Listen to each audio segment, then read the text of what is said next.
The Rolex box was empty. On the black velvet lining, there was nothing but a faint, circular impression, a ghost of the heavy metal that had rested there for decades. $20 million.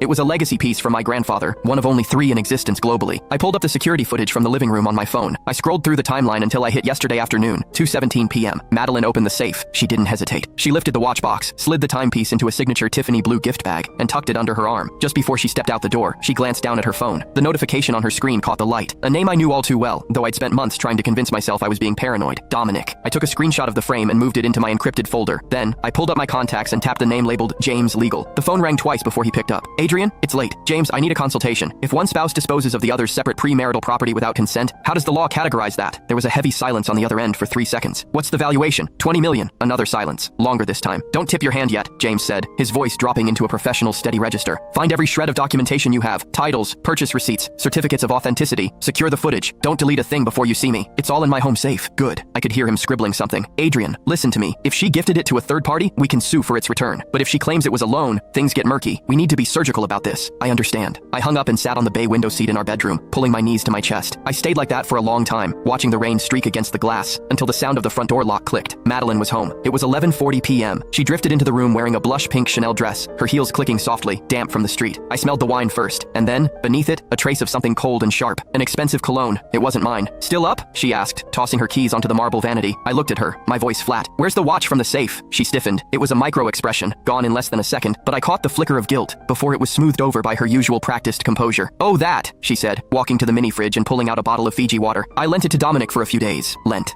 He has an investors gala the night after tomorrow. He needed to look the part, she said, twisting the cap and taking a long swallow. Dominic's latest real estate venture is worth $300 million. He specifically asked to partner with us. Adrian, you know what this deal would mean for the firm. It's a career maker. I felt my fingernails bite into the palms of my hands. That watch belonged to my grandfather. It's a family heirloom. I know that. I'm not giving it away. She set the water down and finally met my eyes, her expression shifting into one of mild annoyance. 2 days, maybe 3. He'll give it back the moment the gala is over. Why are you being so tense? She stepped toward me, reaching out to brush a stray hair from my forehead. I took a step back. Her hand froze in midair. Adrian, don't be small-minded about this. Think of the big picture. Small-minded. The words felt like a needle being driven into a nerve. Did you even think to ask me before you touched my things? I called you yesterday afternoon. You didn't pick up. I pulled out my phone and scrolled through the logs. Between 2 p.m. and 3 p.m. yesterday, there were no missed calls. Not a single one. Madeline, I said, turning the screen toward her. You never called. She glanced at the screen, her face remaining a mask of cool indifference. Then I must have misremembered. It's just 2 days, Adrian. Stop making a scene out of nothing. Making a scene. I didn't say another word. She showered, climbed into bed, and was asleep within 3 minutes. Her breathing was rhythmic and steady, as if her conscience was as clear as the Manhattan skyline after a storm. I lay beside her, staring at the ceiling. At 1:30 a.m., her phone buzzed on the nightstand. The screen illuminated the dark room. I turned my head. Dominic, got the watch. It's stunning. Thank you, babe.